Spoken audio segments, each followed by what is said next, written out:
Nshuti mwene data, nongeye kukurarikira kugira ngo tubane muri aka kanya ko kugira ngo dusabane n'umwami wacu Yesu Kristo. Tugize umugisha rero wo kugira ngo dusangire ijambo ry'Imana. Mukomeje kubana na Pastor Jean Jacques. Dusome mu Byahishuwe igice cya 12 umurongo wa 11. Nabo bamunesheje amaraso y'umwana w'intama n'ijambo ryo guhamya kwabo, ntibakunda amagara yabo, ntibanga no gupfa. Nifuje ko tuganira ku ijambo ry'uko wasezeranijwe kunesha.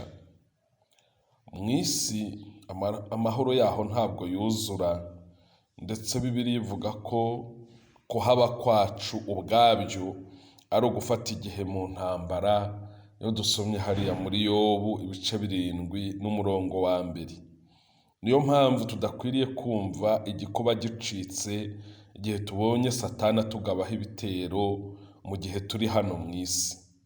Nubwo bimeze bityo ariko intambara turwana ntabwo ari iyacu, uko dufite uturwanirira, nk'uko ijambo ryatubwiye ngo nabo bamunesheje amaraso y'umwana w'intama n'ijambo ryo guhamya kwabo.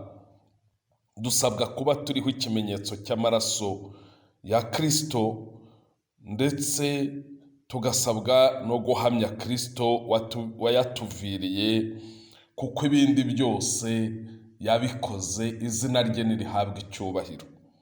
Ubwo rero nibwo buryo bwo kurwana intambara yacu mu buryo bwa gikristo nk'abizera. Ntabwo ari ugushyiramo ibipfunsi cyangwa izindi mbaraga, ahubwo tuneshesha amaraso ya Kristo n'ijambo ryo guhamya kwacu. Ni intwaro zihagije, kubera ko uwo duhamya, uwo watuviriye amaraso, intambara yari ikomeye yarayirwanye. Yesu yabwiye Petero ari hano mu isi, amubwira muri aya magambo ngo, Simoni, Simoni, dore Satani yabasabye kugira ngo abagosore nk'amasaka, ariko weho ndakwingingiye ngo kwizera kwawe kudacogora, nawe numara guhinduka ukomeze bagenzi bawe. Hariya muri Luka igice cya 22 umurongo wa 31 n'uwa 32. Iri sengesho Petero yasengewe ntabwo ryari ryo guhagarika Satani ngo ataza kurwanya Petero, ahubwo ryari ryo kugira ngo Satani naza asange Petero akomeye ku buryo ntaho yamenera, abashe gutsinda umutego wose wa Satani. Kwari ukugira ngo Petero agere ku rwego adashobora gutsindwa na Satani uko abonye.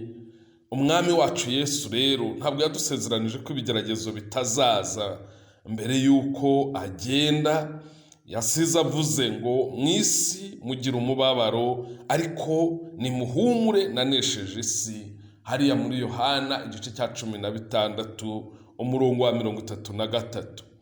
Ikidukwiriye rero si ukuvuza induru no gusakuza igihe tugezweho n'ibigeragezo, ahubwo ni ugukomera tukizera Yesu, kuko adufitiye icyizere cyo kunesha nk'uko yanesheje. Bibivuze ngo kuri buri mutego wose Satani atega, ufite ubushobozi bwo kumutsinda kugeza igihe atsindiwe burundu.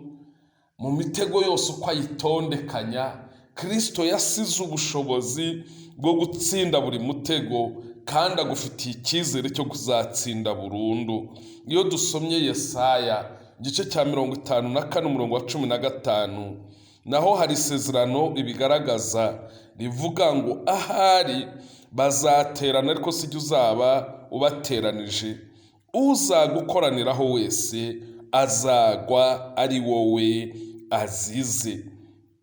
Imana rero ntigambiriye kubabuza guterana. Bazategura inama zikurwanya, ahubwo yitegure kuberekaniraho imbaraga zayo bagwe ari wowe bazize. Ni muri urwo rwego rero dufite n'isezerano ritubwira ngo nunyura mu mazi nzaba ndi kumwe nawe, nuca no mu migezi ntizagutembana, nunyura mu muriro ntuzashya, kandi ibirimi byawo ntibizagufata. Hariya muri Yesaya ibice 43 n'umurongo wa 2.